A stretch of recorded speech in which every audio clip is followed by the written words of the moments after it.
Welcome back to Call Me By Your Game, the podcast where I, your host, Connor McCabe, bring on a guest to hear from them about a meaningful or memorable video game from a particular moment in their life. This is a podcast about what makes video games special to different people. And freaking hang 10, hang loose, guys, because we're going to freaking shred on this one. We're continuing the 2025 Indie Co-op series where I talk to people about indie games that I feel like discussing. And today on co-op episode 63, we're going to be discussing a little game called Sword of the Sea.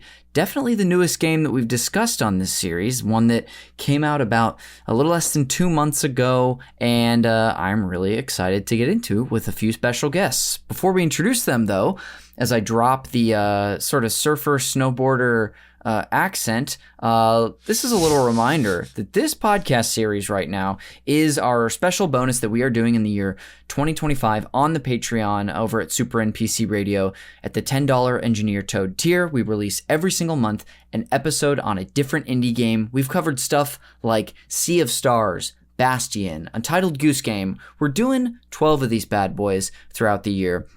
And it's been a lot of fun. It's going to continue to be fun. You could be listening to this one of a few different ways. You could be listening to this on the Patreon where it airs in audio format exclusively for that tier and up. If you are, thank you so much. And if you're listening on YouTube or on the future on the free feed, who knows how many years in the future this is going to come out. Thank you as well for listening. If you like the podcast, share the show with a friend because we want more people to find it and listen to it, especially if they like this dang game that we're discussing today.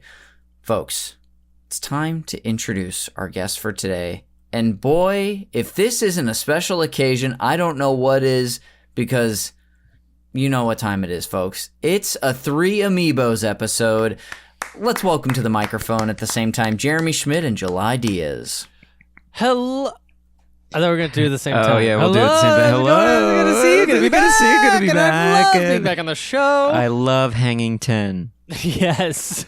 Love yeah, hanging baby. 10, hanging loose, doing the hand gesture that I noticed like rewatching videos of this game that the character does. The Wraith is the main character, does like when they do certain moves. But I mean, the 3 Amiibos, folks, when the 3 of us gathered, we all are here. We call any episode that July, Jeremy, and I are all on together alone. So no outsiders. If there's one person else on these episodes, it doesn't count. It gets a different name.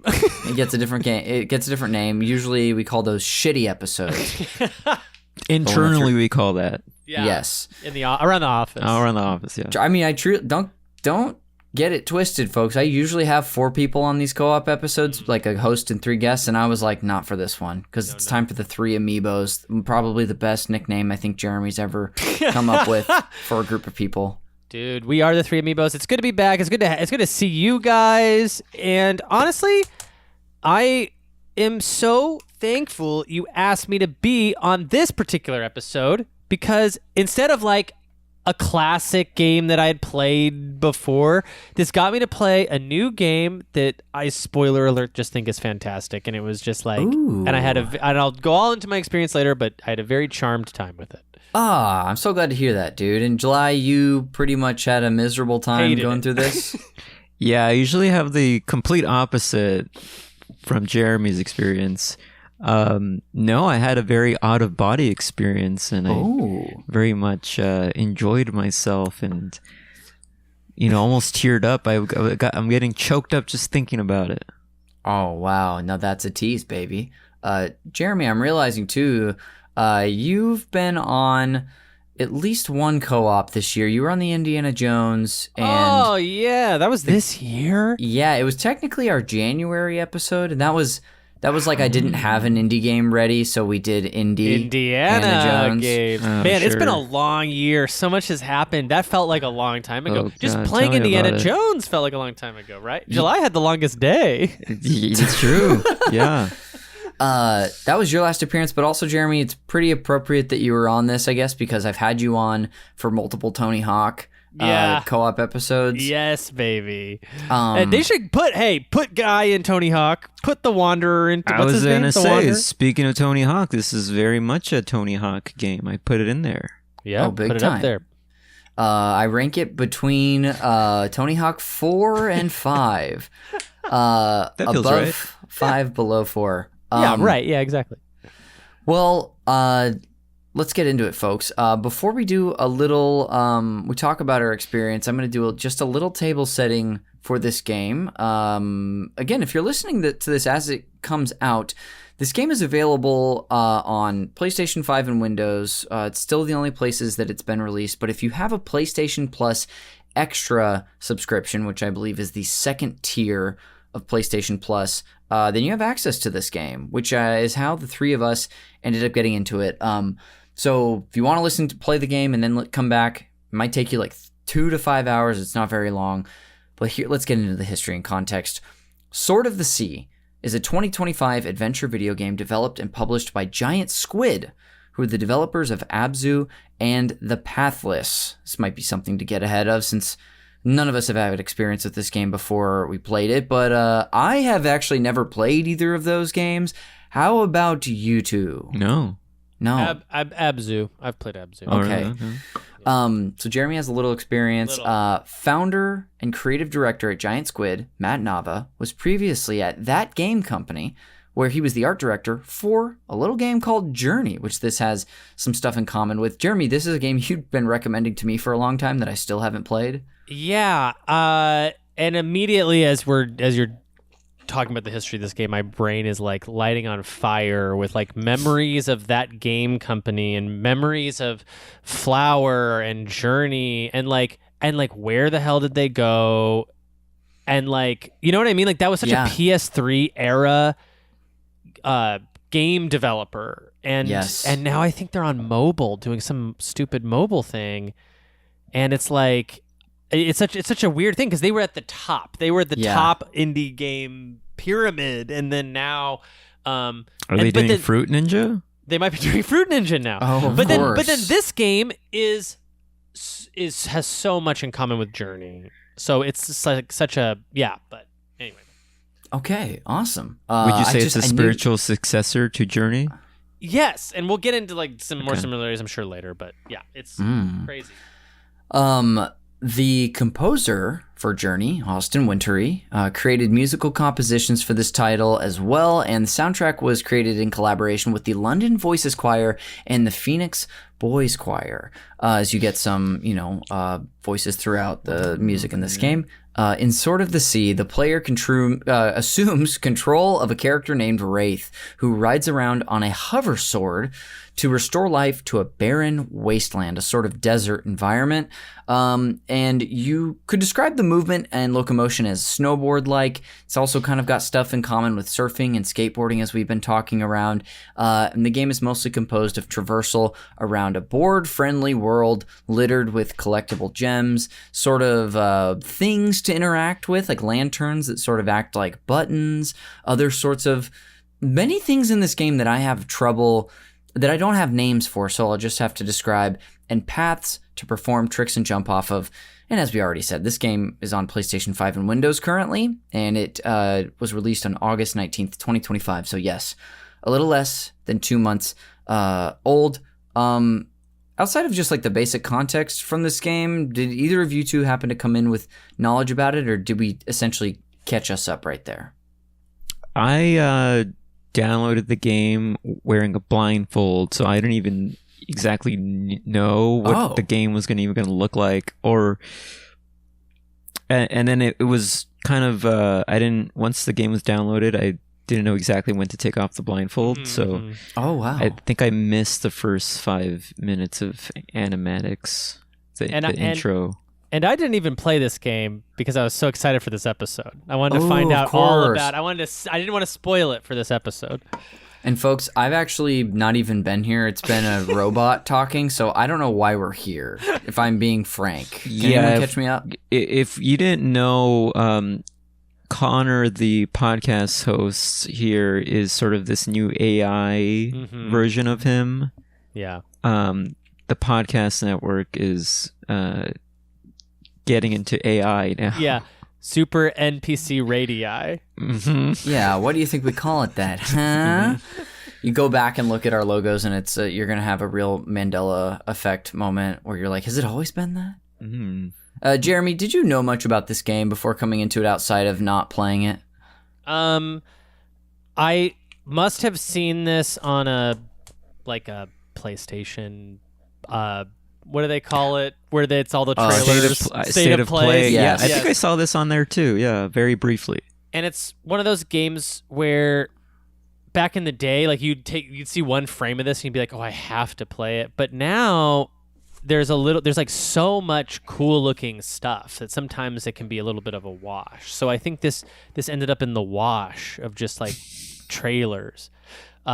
So when I found out I was doing this episode, it's weird. As I'd already downloaded it to my PlayStation, so something about seeing it in the store was like, "Oh, I'll grab that," and then, just being like thrilled to learn more about the developers of this, and then have that experience is just like, it makes me think about how many indie games I've just totally overlooked that could be great like this that I just don't even give a chance to. And I mean, so many don't get a chance. And look, this is definitely an indie game, but it even feels funny to call this game that when it has been propped up by PlayStation as well, being available on the PlayStation Plus tier that it is. And I think the developer even had some sort of comment on how being put there saved them because it helped them get a little more notoriety and sort of exposure. But I definitely heard about this thing at like a PlayStation State of Play and seeing trailers, and it always, looked really cool. But why don't we talk about our experience with it? I texted both of these lads within the last month, seeing if they'd be interested in it. Sort of took a stab, and once the two of them said yes, like I was previewing earlier, I dared not ask another soul. But it was great. I played this game about, I think pretty much over just last week and maybe 3 play sessions or so. My final run time was about 3.5 hours. July, was yours closer to 3, or do you remember how much time you ended up putting into this? Yeah, I believe it was like 2 hours and 50 minutes, somewhere around there. Yeah. And I did it all in one sitting because I was enthralled with the thing. And it moves at such a pace where like toward the middle of the game, you can just keep going. And I mean, we could get into this later, but there's not much in terms of storytelling, much dialogue, but enough is said without having to any of the characters speak that you get the overall gist of what the story's about. And I think it's very powerful in that way.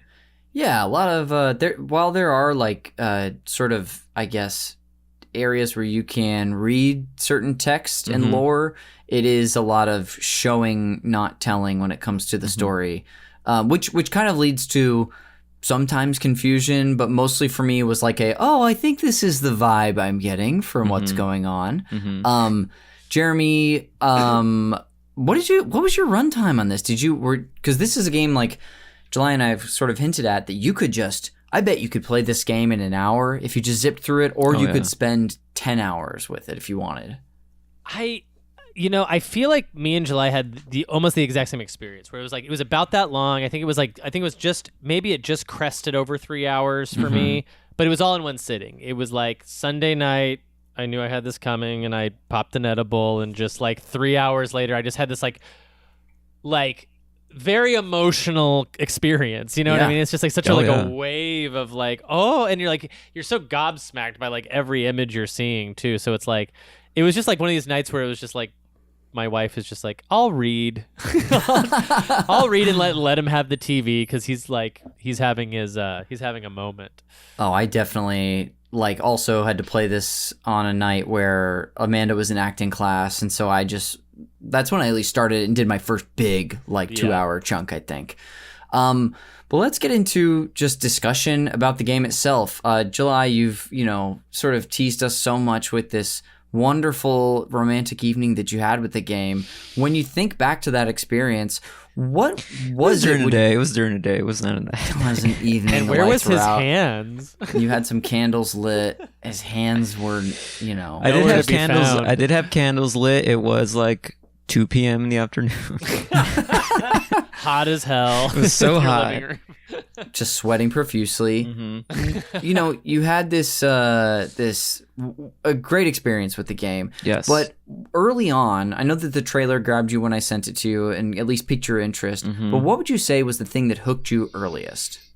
You mean like once I started playing it? Yeah. I think immediately the movement of the game and how I'm trying to remember if there's a very minimal tutorial, which I always love with this type of game, where it's like you just start playing, Yes, and then you just get thrown here and there what the gameplay mechanics are, and the fluidity which you're surfing this sort of desert wasteland, and once you figure out like, oh, okay, I gotta like unlock these things to like make the water appear and these beautiful fish and all this give life back to this like barren wasteland. I'm like, okay, give fish I'm back in. to it, Yeah, give fish back. Bring the fish back. fish and loaves, dude. You did that. Yes, exactly. Yes, very you know what, now that you say that, very spiritual and religious tones to this, huh? Wraith is kind of a Christ figure. I did think about that. Yeah, well, later on in the game too. I used to look at Mario as sort of a Christ figure, but now I think it's Wraith, actually. Yeah. And I think the shark is like John the Baptist. I don't know. Dude, oh man. And there is a Pontius Pilate character, but I won't tell you who it is. It's probably the high score chases that you have to do. Yeah, July. It's funny that you were talking about the brief tutorial. It does a great job of onboarding you to the very simple control scheme, and it, even though your abilities do progress and you can get new abilities throughout the game, it stays quite limited, which I think is to the game's benefit, as a lot of the game is limited. But getting out of the sort of, as the game begins, you're seeing this figure of the Wraith that sort of comes to life at a certain point, and it's getting out of this. It's not necessarily I don't know if it's a tomb or what, but to reach the wasteland, you do have to like push forward. You have to jump. I think it might be later that you get the double jump, so maybe you don't have to double jump out of this area, but you also have to, I think, press your interact button too, so it just kind of safely onboards you as you get out. Totally. You're talking about the movement, though. Jeremy, it's pretty much the big showcase for this game, which is the locomotion and movement. But did anything in particular strike you about, either the specifics of that or how you used it in the world? Yeah, I think that I was kind of constantly, just to add to what everyone's been saying. I mean, it was great. It is. I think the best part of it probably is like the actual gameplay is like so engaging and fun. But I think I was just always constantly surprised about how much I was not getting stuck on the geometry and stuff. Yeah, like how much I could like climb little mountain things and then like it actually get up there and like not like freak out and I fall through the world or whatever. Like I think I'm always just expecting to like hit the edges of these worlds so quickly because playing a lot of AAA stuff or whatever, more on rail stuff. But this just felt very fair. Like I could actually like think wonder if I could get on top of something and then try it and then make it. Yes. And that always felt really good, I think. Yeah. I mean, I didn't expect to do so much platforming in this game. And the game doesn't ask you to do a ton, but there's plenty of optional platforming that you can do, which gave me, I already brought up Mario's name once, a third time's going to make him appear like Beetlejuice, but I did have some Mario moments in this game, I felt like. Oh, totally. I mean, Yahoo! Yeah, and spaghetti. And Bowser, fuck are you? Yeah, just go ahead, Jer. It's also like he kind of the Wraith kind of moves like Mario does in Mario Galaxy, where he has a little like twirl, like a little double twirl, if you think about it. I guess he sort of moves like Mario in Super Mario Bros. 3 when you're wearing the Tanuki suit as well. Yes. Float. just to be thorough, pretty reminiscent of Mario and Mario Paint. When you think about it, just like the way he's manipulating the like artist tools, and the board's sort of the tool of the Wraith. Absolutely. So I do want to check in. Am I the only one who's played any That Game Company games? Like, have you guys played Flower or Journey? No, I haven't. No. Okay. All right. Yeah. So Flower is a game where like the world has been taken over by like garbage and junk, and then you're like one flower that it like lights up other flowers and like grows stuff. So like this game had like a Journey and Flower combo gameplay thing going on in it. So like it's like in this history of like these. I don't even know what to call this genre of game. Like, what genre of game would you call this? To me, it felt very like chill wave. Yeah. Like just you're just like relaxed, and you're kind of like almost feels like you're playing a demo of a game. Yeah.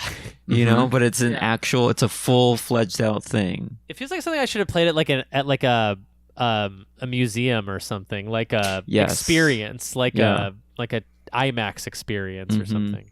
Yeah, it should be like a tech demo for some new thing that's never going to actually come out. For the actual hover sword. Yeah, we're going to have. Yeah, they released that Tony Hawk board for that one game. We're getting the hover sword for the sequel to this. Yeah, you bring up an interesting point though, and that sort of just reminds me of what I might describe as like the frictionless nature of this game. And it's not that there's no friction at all, but it seems like there's sort of like a freedom, or felt like there was a freedom for me to explore, to run, to just try stuff. And I never even felt worried about like going over the side of stuff, which you can just go over the side and die. But it wasn't until a point way later in the game that I even encountered like something that was, dangerous to the character. I think that's a big thing, that there's not immediately any enemies you can point at that are getting in your way of your goal. I mean, yeah, the enemies in this game for the majority of the experience is like the environment not being ready for you to traverse it as much. Yeah. If that makes any sense. Yeah, like, for sure. Or there's that level where, this is jumping ahead just a little bit as far as like mechanics go, but there's this level where you are, I think it's first when you are playing as you're riding the dolphin, and you can crack those sort of like icicle or those crystal like objects. And that's like the closest thing that you really have to an enemy for most of the game. Yeah.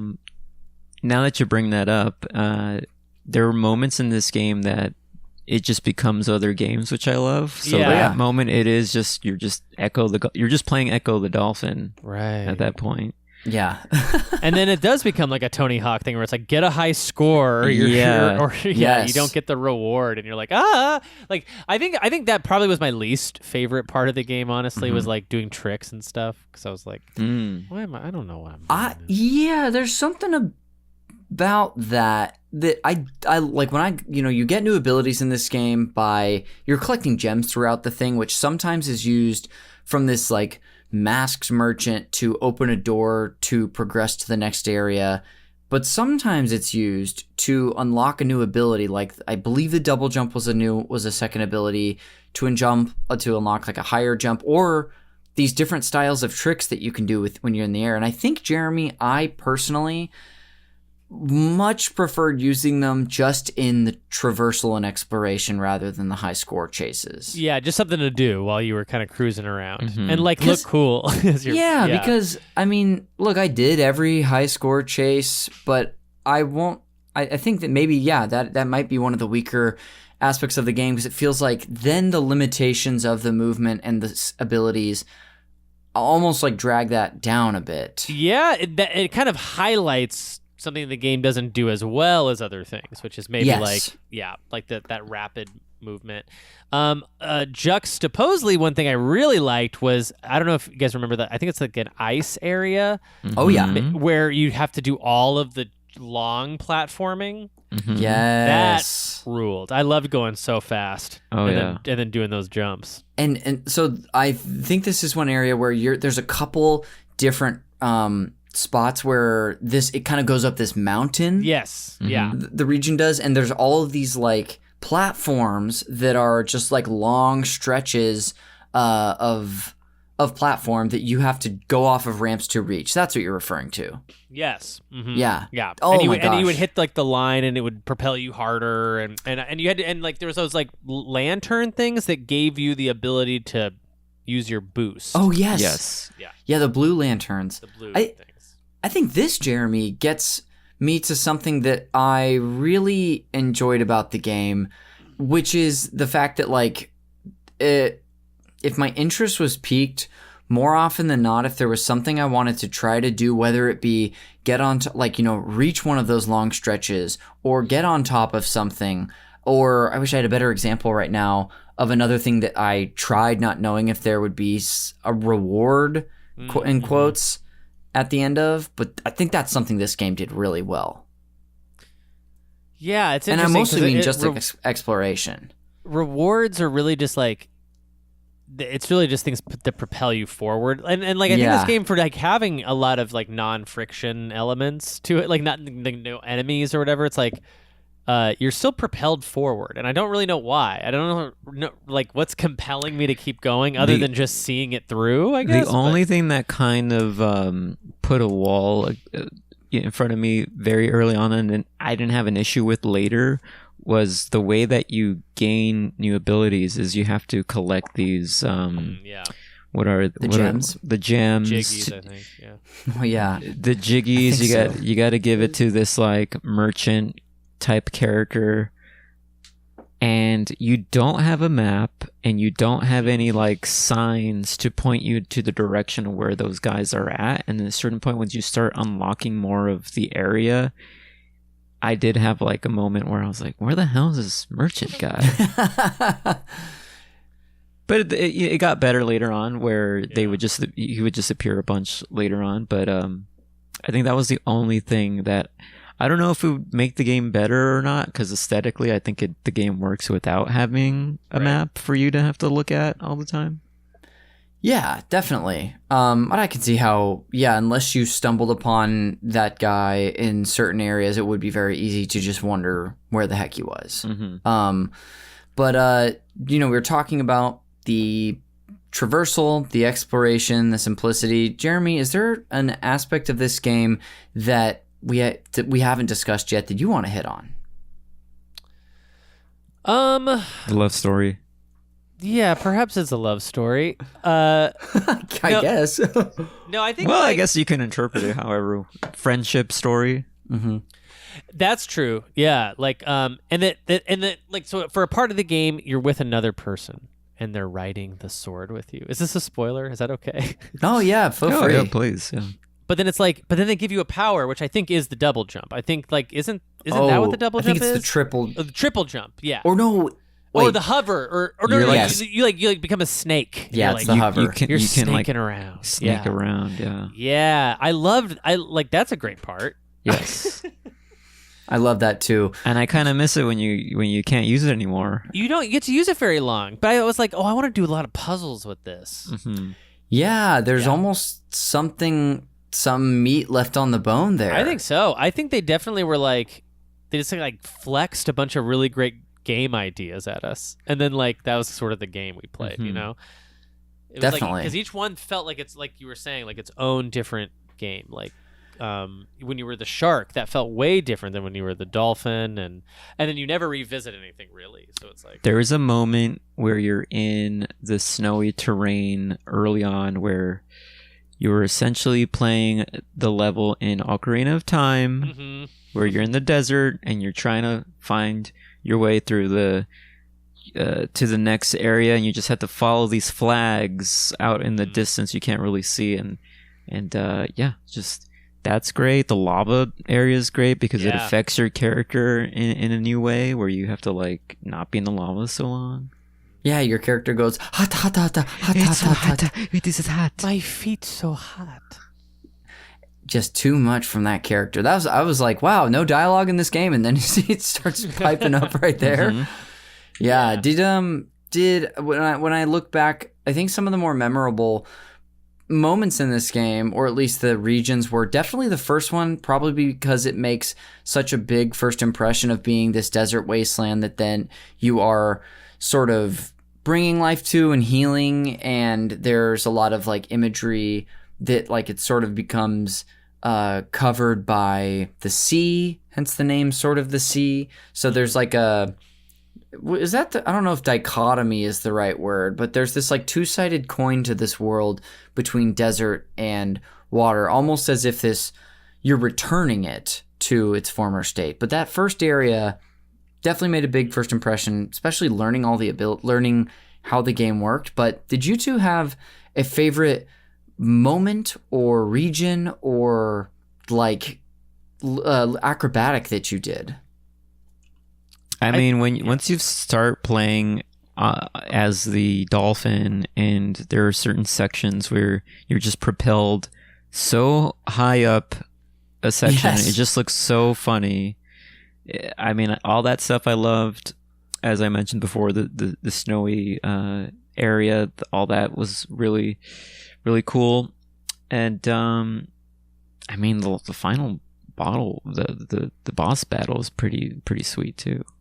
Mm-hmm. Yeah, something I didn't totally expect. Mm-hmm.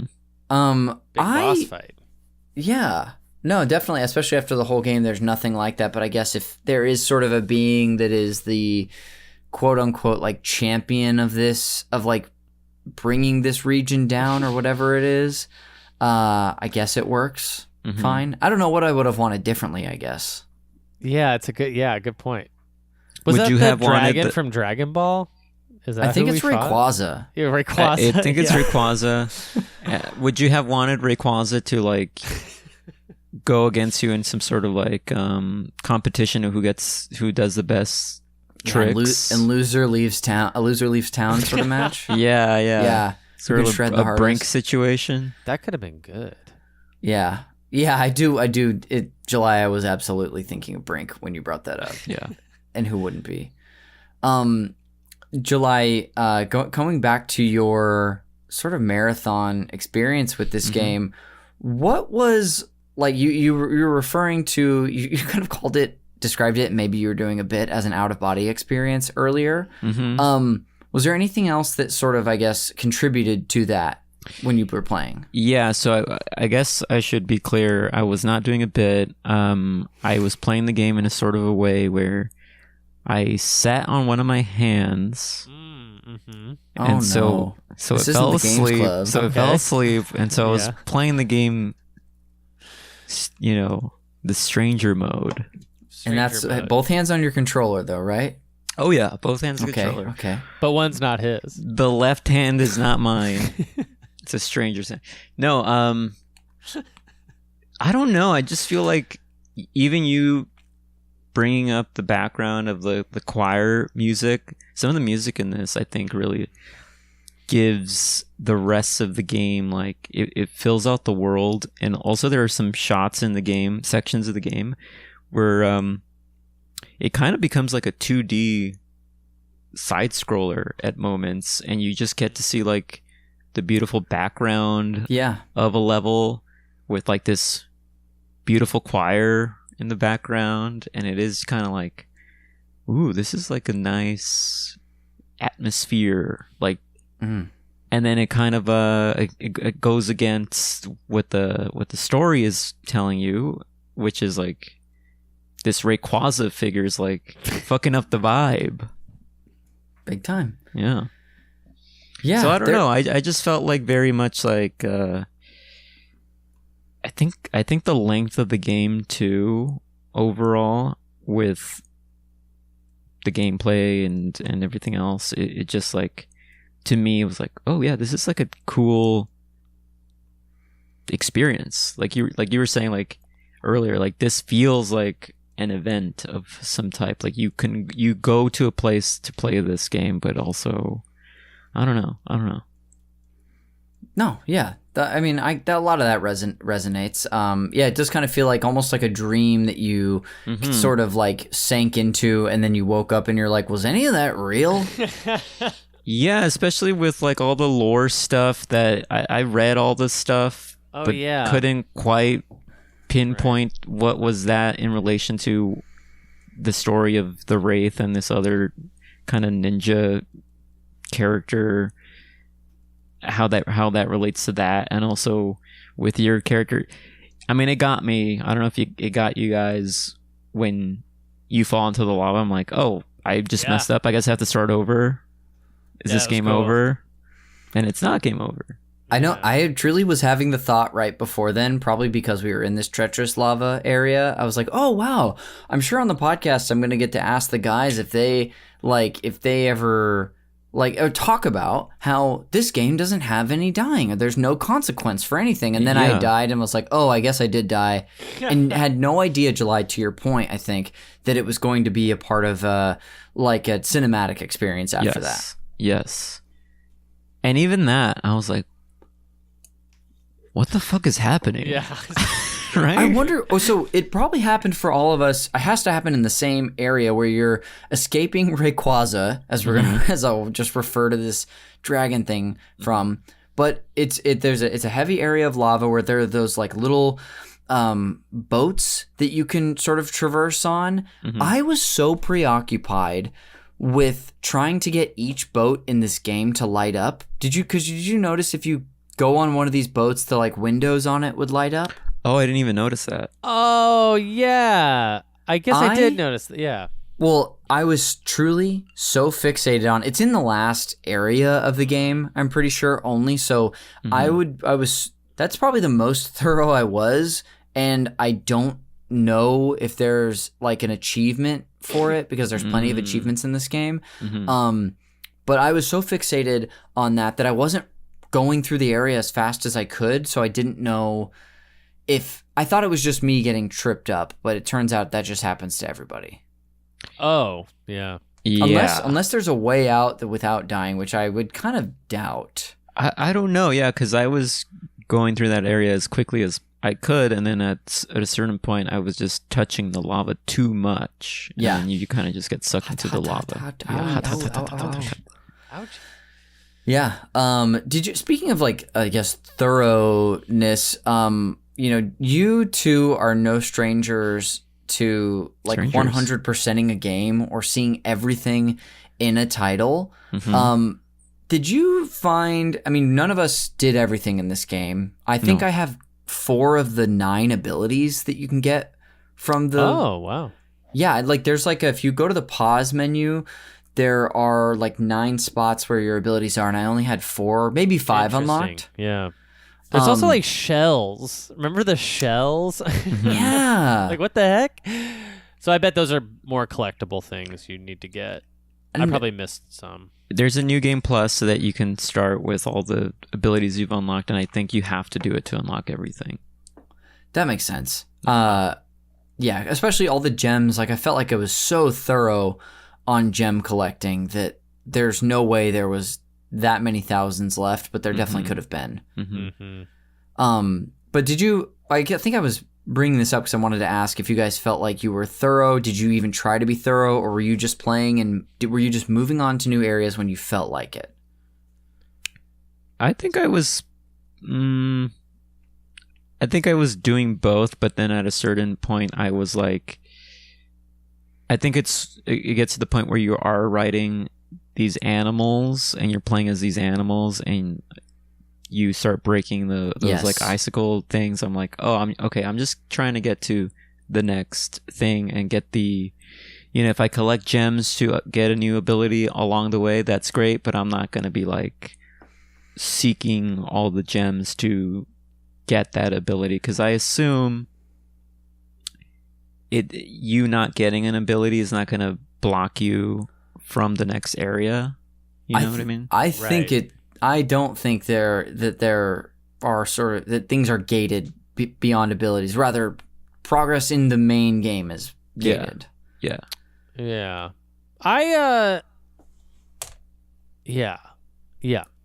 I agree with that.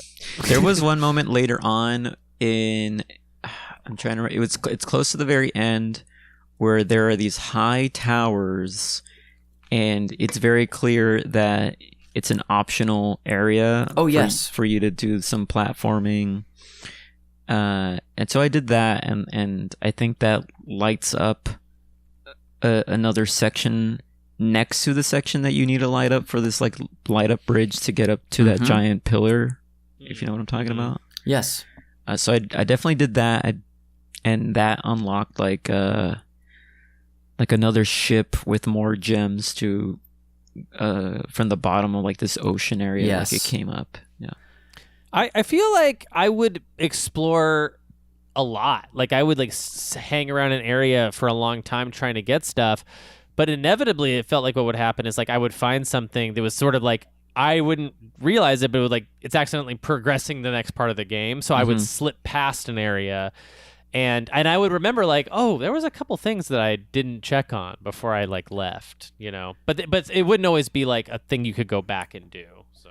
Yeah, that definitely happened to me one time, Jeremy. And once I got thrown forward in the story, you wake up in another cave that you're just supposed to fly out of, and I turned around only to see just a wall behind me. Yeah.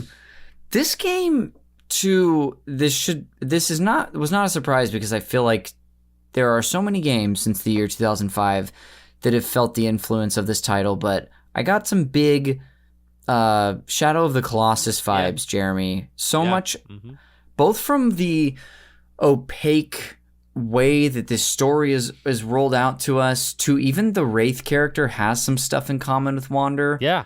But also this pretty, I wouldn't call it a bare landscape or a world, but a how would you describe it? It's I don't know, intentional or simple, maybe. Yeah. It's like it's very maximalist. Maybe it's like on a grand scale things like you're like it's like ruins. You're going through like big, huge ruins, and but it isn't like there's like a little knickknack around every corner. So it's like you're like taking a long time to get from here to there and stuff. Yeah. Is that what you're? Definitely. There's that. There was also, I think it's part of it was like the intrigue of what else is here or what can be done, in the way that Shadow has like those birds that you can jump off your horse and like grab onto. Or even the shells remind me of like the lizards in Shadow of the Colossus or whatever. Yeah, I think it owes a huge debt to Team Ico and like the way they tell stories. I think that's the intention, right? Is like to tell as little story as possible and show the whole story. Like, you know, Pixar has like the same model to some extent, you know, like visual storytelling. But this is like interesting because it's like it also goes to show you like the difference between someone like a Team Ico and them. You know what I mean? Because like Team Ico, it's like every time you're like, wow, this like pays off in some way, and I think this does largely too. But you can definitely see like the differences in how that, you know, you might judge that. Like you might prefer a lot. I prefer a Team Ico game, but I think it's like, just that little like flavor difference or something. Yeah, it is, just like the same dish, but from a different region, sort of. Yeah, totally. Yeah. Just a weird analogy. Yeah. Who knows? If Journey's on PS4, you guys should play it, because I think as soon as you touch it, you're gonna be like, oh, crazy. Yes. This is very similar, and it might be on PS Plus. I don't know. Okay. Oh, okay. The PS4 version, maybe. I don't know. Maybe I'm. Yeah, it's gotta be somewhere. It's gotta be somewhere.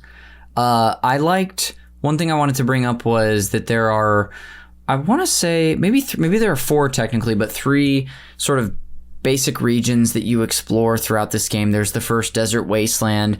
Then there's that like underwater like city sort of area where you eventually, I think, I almost said start collaborating. Where's my brain? You do a collab with? You collab with the dolphin. Yeah. You know, you get a feature on the Dolphins album, but you do some reels together. Yeah. Trying to network with the sperm whale. Big time. But you've got, I'm handing my card out to the sperm whale. Yeah. Dude, if you ever truly think of me for anything, I'm available. My QR code's on my card. It goes to my website. Yes. Yeah. There's the underwater city. There's the snow area, which also has a lot of ice features there, including like a frozen sort of ocean. And I think the last region would be that sort of like boat heavy area when you're coming from the ice, but then it leads to the lava. I'm wondering. I feel like that's pretty much all of the regions in this game. There's like 3, I think. Yeah, for sure. Those are the big ones.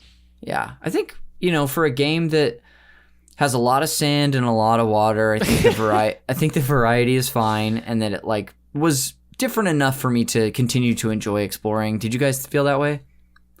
Oh yeah, to me it never felt like it always felt like a progression of this next area is, to me, feels much different from what I just played. Yeah. And it was new enough for me to keep me engaged.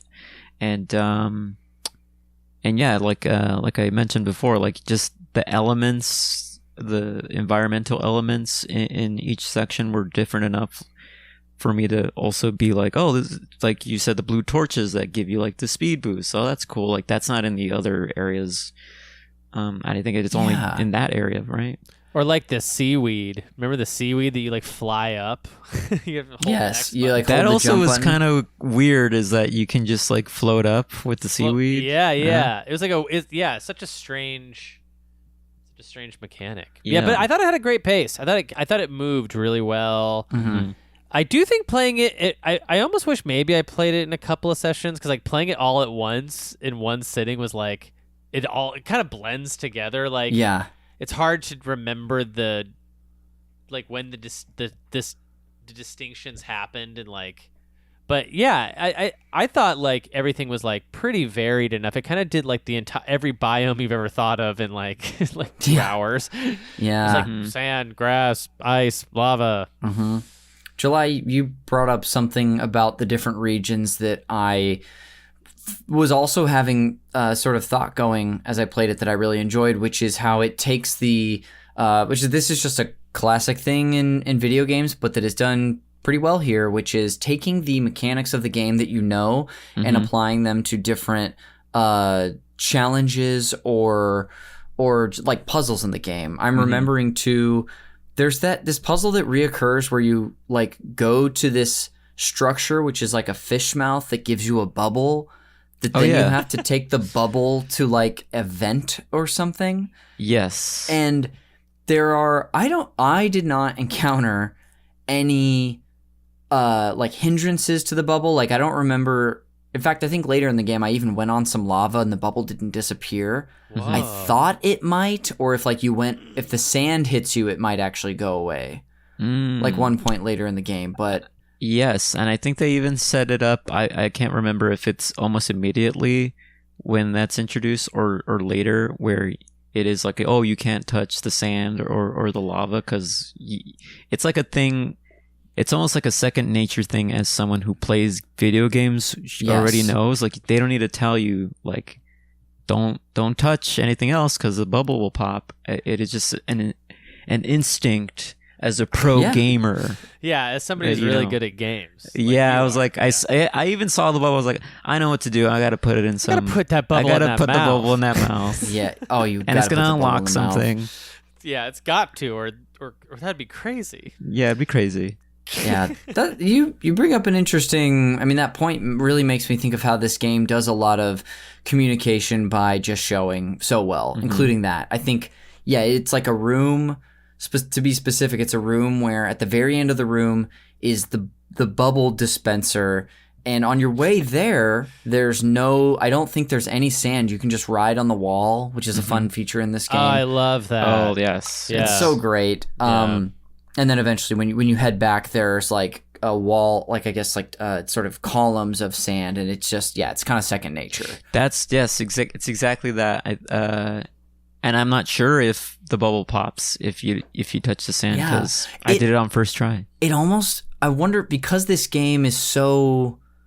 I mean, there's like no consequence for anything in this game. I wonder if it would or not. I guess we'll never know, because we'll never pick this up again. Because we're so good. I struggle with the bubble. Oh, You struggle with the bubble? My, struggle with the my bubble. ass got popped like crazy. There was one section where I kept getting hit by the same lava thing. Remember there was rocks that would fall and they would explode. Yes. Yeah, so I got caught in a loop where I kept getting my bubble exploded by the lava. Oh, okay. Yeah. Okay, we have our answer. All right, there it is. There was- the bubble does pop. That was the most friction I think I felt in the game, other than the final boss. I guess. Yes. You felt That was friction my with the final boss too? boss. My final boss was Okay, those okay. falling things. I think I don't have too much more to say about this game, but what I will say is I that want to talk about the love story. Yeah, okay, we talk can. about I mean, those hey, two lovers. I'm not saying we have to end the show. I'm just saying I don't have a lot more Okay. or original thoughts to bring up. But July, you guys both keep.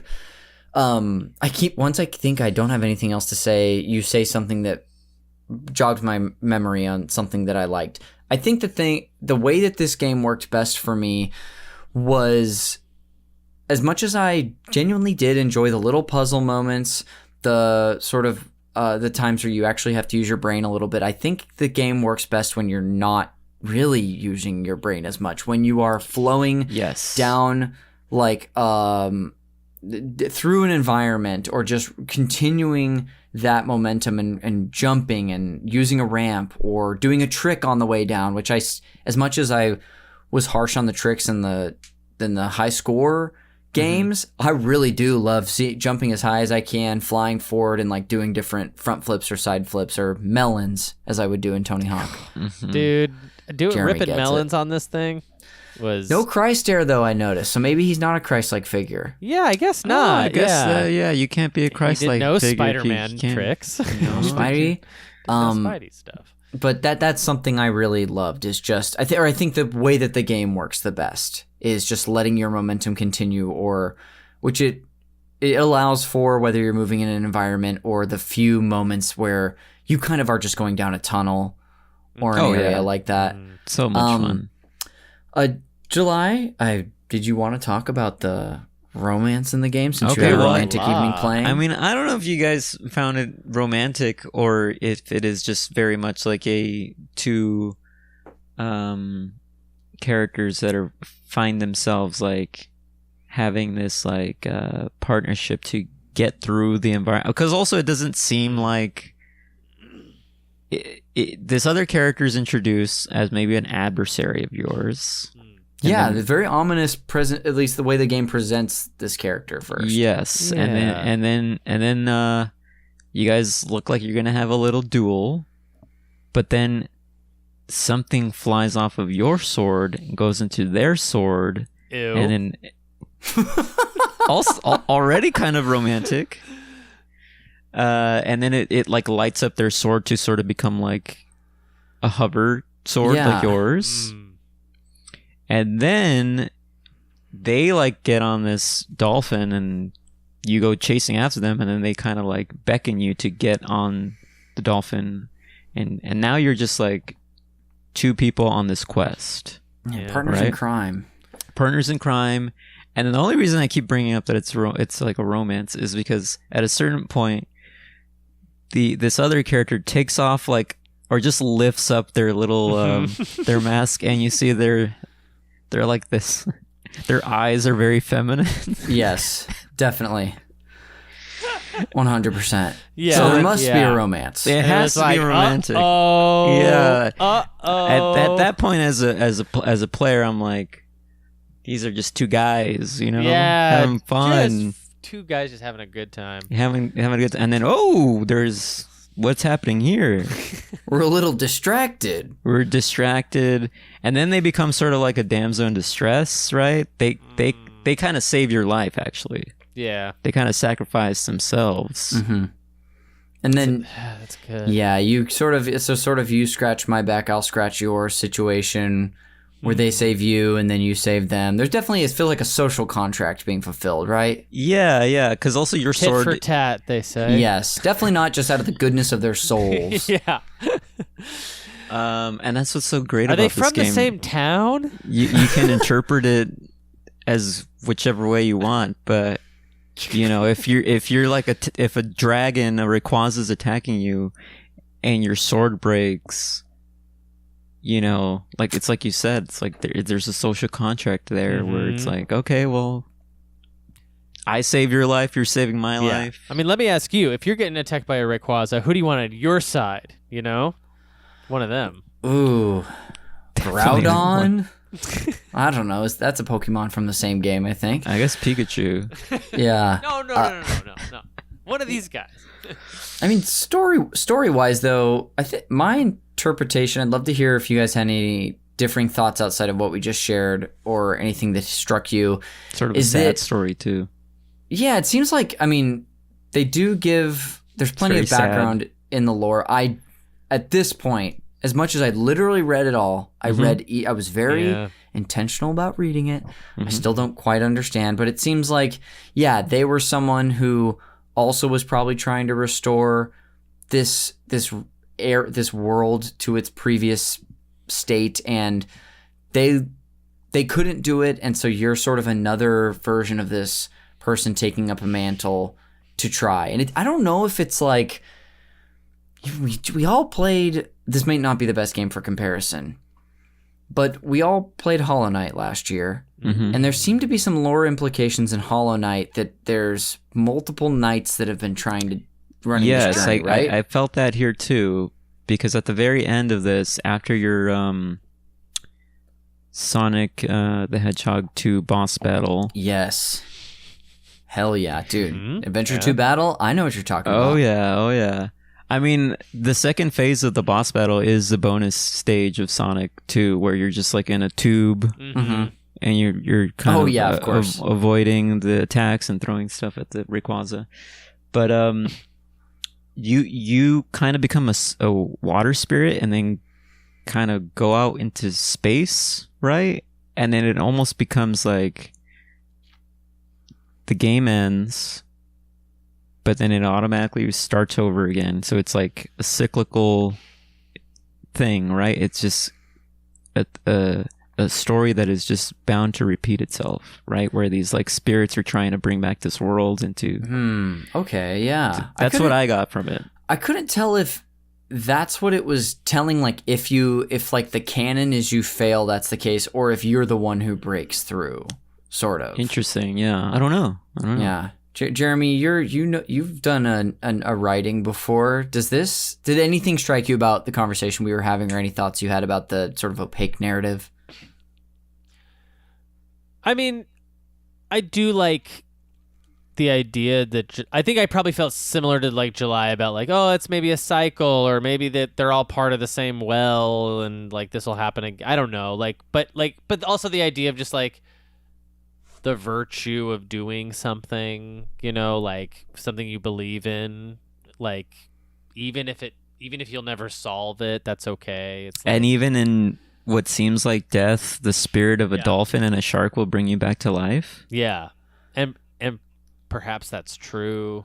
Yeah. I think it's definitely true. What if that's true? And I think like it also definitely seemed to be positing the story of companionship to some extent, but like to what end? I'm not sure if lovers or friends, but definitely it's good to have companions along the way. Well, definitely friends at first, and then once you see someone's beautiful blue skin eyes. Yeah, after you've saved each other's life a couple times. Yeah. Yeah.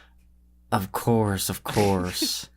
Well, I did want to sort of turn to you two. Just romantic guys. I know. I are. agree. It's definitely about companionship. Oh, 1,000,000%. It's I sort of saw it as like a Woody and Buzz situation, but what do I know? Yeah. And who's to say that there's not like artwork online about Woody and Buzz being in a romantic relationship? Woody and Buzz. I think we might be able to find some of that. I do want to turn to you two as we sort of wrap up this conversation and give you a chance to, if there wasn't something we didn't discuss about this game that you wanted to, if that's not the case for either of you, you can wrap up your thoughts as well. But Jeremy, I'll turn to you first since I was just talking to July. Is there anything you didn't get to share, or would you like to just put a bow on your experience with this game? No, yeah, I thought it was great, and I kind of almost wish we had more of these floating around, like these, like, oh, it's like a 4-hour like jaunt, and like you just get to experience this big thing. I kind of do feel like that's gone out of fashion. Like games like Gone Home or like just like these like little bite-sized things. Maybe I'm wrong. Maybe I just don't play them anymore. But yeah, I thought it was great. I was, and I'm really happy to be part of this episode because I don't know if I would have gotten around to it. Yeah. If it wasn't. I would have made excuses and never played this game and just, probably played the stuff that we play for our homework or the other things that I don't need to go out of my way for. So I feel you. July, any last words on this game / do you want / go ahead and wrap up those thoughts, baby. Yeah, I agree with Jeremy, and I think this length of the game is the perfect length because it leaves you wanting more, and if you want more, there is a New Game Plus for you to play. And I think overall I enjoyed my time with it. I had a very out-of-body experience. And I think it's just beautiful. I think this is truly what I think it is. I think it's art. Ultimately, it is a nice piece of art. He said it. And as for me, I'm also really glad that we had an excuse to play this, even if it was for a podcast. I think that this game was just such a pleasant, wonderful experience, and like I kind of left us with one of my final thoughts, the more that it leans on continuing the momentum and giving you a chance to just keep flowing, the better. But there's so much to enjoy, and I think this is a game you could put in a lot of people's hands and they could have a lot of fun. But that'll do it and wrap up our conversation here on Co-op episode 63. And that's our conversation about the game The Sword of the Sea is done. So as we head out and plug whatever we want to go, July, I'll turn to you, buddy. Thank you so much for being here, playing the game, and taking the time to record. What do you want people to find on the internet? Thanks for having me. Proud to be one of the 3 Amiibos. Yeah, here, baby. Live and direct. Oh! What do I want to plug? If anyone else is looking for, I don't know, more sort of romantic undertones in audio form, check out the Roast of Mario, Roast of Donkey Kong, Roast of Sonic the Hedgehog episodes of Video Games, a Comedy Show. Again, romance is subjective, but I'm sure you can find it in those episodes. Jeremy, this has me wonder. This is the first time I've wondered this. Do you think that's what July plugs when he does his other podcast with Ben? Yeah. Probably. I don't think so, but At like the end I of wish every one of those episodes. Yeah. Yes. I think I did. No, I don't, because I don't do plugs on that show. Oh, Okay. good. Okay. They're pre-recorded plugs. You know what? And I think the streak continues, my friend. Yeah. Nothing I love more than watching Jeremy as July ramps up to one of those. Jeremy, dude, thank you so much for playing this and for joining us and being one of the 3 Amiibos. Where can we find you? What do you want to plug? Video Games, a Comedy Show is a podcast that I host. You can find that anywhere podcasts can be found. And then this one, I just want to leave everyone with this one joke I thought of just now. Ooh, good. I just have to get it off my chest. Great. Okay, so July, you know how you were saying that you were having an out-of-body experience when you played the game? Well, I took my car into the shop recently, and I had an auto-body experience. So, and thank Just you in for case having Zoom me. cancels it out, July and I are Yeah, clapping. we're clapping. Thank you for having me. Yes. Pretty good, Jeremy. Pretty good. You should use that the next time you go to the mechanics and see if they react at all. Great. Thank you both for being here. I'll go ahead and just close out this podcast with some plugs of my own. The cover art for Call Me By Your Game is done by Glenn J. You can thank him for his great work by checking out his Instagram, which is in a link in the show notes. You can also thank the producer and someone who edits and did the music for this podcast, Mr. Jeremy Schmidt, by listening to his podcast, Video Games, a Comedy Show. Like he said, wherever you get yours, you can follow the show on Blue Sky, Instagram, and YouTube if you want a video version of these podcasts. This might even be how you're listening to this one, is watching the free version on YouTube. You can follow me on Blue Sky at Connor McCabe. And then lastly, you might be one of these people, but check out our Patreon if you're looking for a way to support the podcast. That's a place where we release bonus video game podcasts every single week, and in return, you can support us financially if you'd like. There's a bunch of tiers. Find something that works for you. Even if you want to join at the free tier, you can pop in the Discord that way. And get our regular shows in your feed every week. But again, check that out if you're looking for a way to support the show. That'll do it for Co-op episode 63. We'll see you next month, where we're going to be talking about a little game called Inside for October. Ooh. We'll see you on the next one.